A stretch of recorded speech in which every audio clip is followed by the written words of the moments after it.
Hello, everyone. We are going to get started with our first set of online notes. This is 8.1. We're going to be talking about genes and chromosomes. So here we go.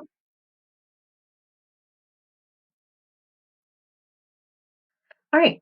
So our objectives for this set of notes are the first two. So we're going to be looking at the connection between the chromosomes that we talked about in the cell cycle and in mitosis. And how does that relate to genetics, which are the genes and the DNA that we're going to be studying in this unit and the next one. We're also going to talk about some different vocabulary surrounding chromosomes, such as autosomes, sex chromosomes, and homologous chromosomes. Homologous chromosomes we mentioned in the last unit, but we'll talk more about them here. Hopefully you watched this video before you clicked on this. If not, go back and watch it. The name of it is What is a Gene? So genes are all of that information coded in the DNA that gives us proteins, and those proteins influence our traits.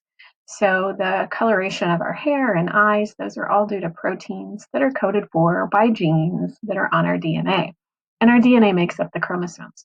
You can see at the heading in the top, we go from genes to DNA to chromosomes.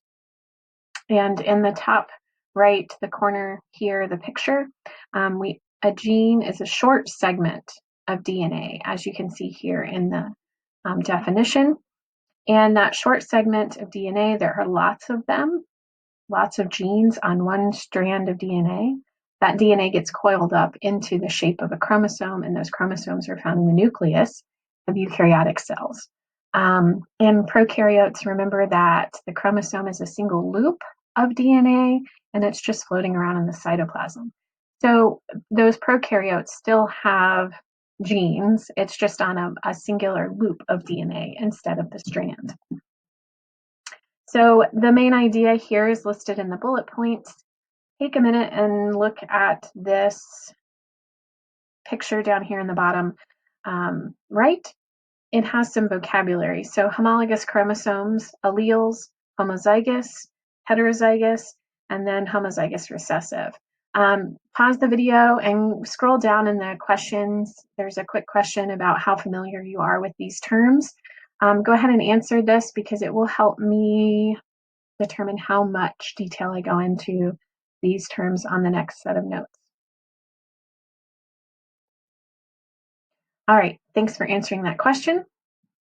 So here's a definition for alleles. This is a tricky idea or concept. So an allele is all the variations that exist for a particular gene. So I'm going to greatly oversimplify things. We're going to talk about eye color for just a moment. I also want you to know that eye color is controlled by about 15 different genes. However, we're going to pretend that it is coded for by one gene.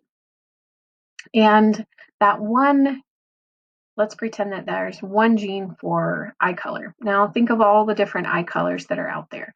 You have light brown and dark brown and light blue and dark blue and gray and green and hazel. So I've listed at least 7 there right off the top of my head, but you may be able to come up with more.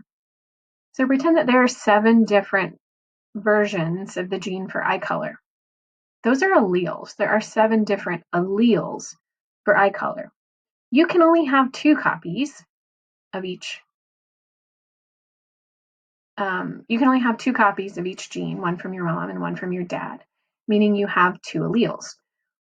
For eye color, maybe you have one allele that's for blue eyes and one allele that's for green eyes. Now, which one of those gets expressed in what you physically look like? That's the fun of genetics, which we will talk about later in this unit. But for now, if you end up with 2 alleles that are the same, we call that homozygous, homo meaning same. And I'll talk about what zygous means in the next set of notes.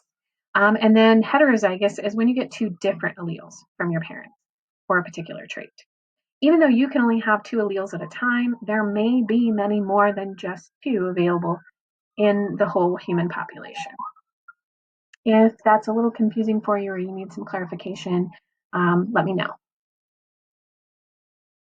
All right, so a little bit of chromosome vocabulary. I mentioned this in the last unit, homologous chromosomes. These are the set or the pair that you get from your parents. So like we said before, you get one allele for eye color from your mom and one allele for eye color from your dad.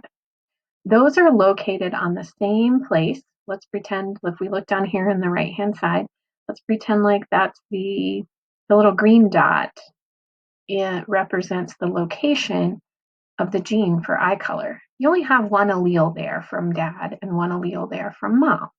But those chromosomes are similar to each other in that they carry the same information. If the green dot is eye color, the red dot may be for whether you have freckles or not.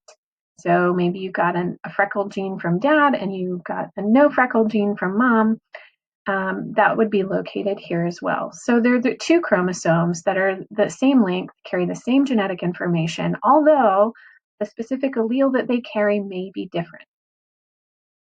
Pause the video and answer the quick question about how many pairs of homologous chromosomes do people have? Do humans have? All right, some more chromosome vocabulary. We group chromosomes into two different types. We have autosomes, which are all the chromosomes except for the ones that determine biological sex. And then the sex chromosomes in humans we designate as X or Y, and those determine the biological sex. Now, the term X and Y have nothing to do with the shape of the chromosome necessarily. It's just a letter designation. So if we look over here at this chart, we have the homologous chromosomes lined up next to each other. So there are two number 1 chromosomes, there are two number 2 chromosomes, and two number 3 chromosomes, and so on, all the way down to 22.